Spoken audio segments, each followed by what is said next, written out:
आता डिसिजन घेतला बाळ वगैरे करायचं तर शुद्धीकरण करणं वगैरे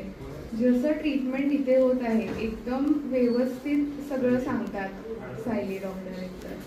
त्यांच्यामुळे एवढं मनोबळ म्हणजे वाढताना खरोखर शरीरात जे बदल होत आहे हे कळतं प्रत्येकाने म्हणजे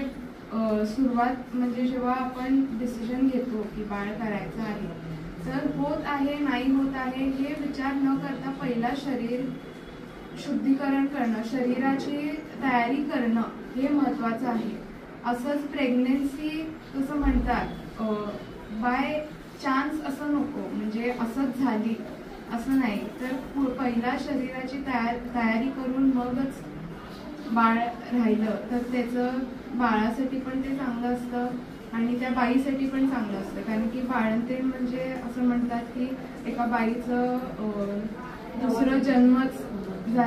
पुनर्जन्म झाला असं म्हणतात. त्यामुळे प्रत्येकाने हे म्हणजे लक्षात घ्यावे आजूबाजूचे जेवढे नातेवाईक आहेत त्यांना पण हे आपल्यामध्ये प्रोत्साहन द्यावे की पहिला जरा शरीराकडे लक्ष द्या आणि मगच पुढे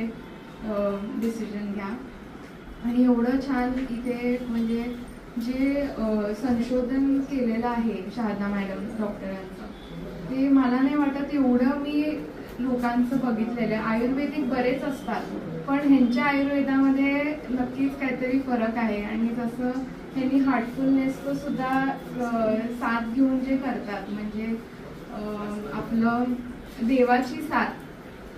हे घेऊन पुढे जाणं हे पण महत्वाचं आहे कारण की शेवटी देवच बाळ हे देव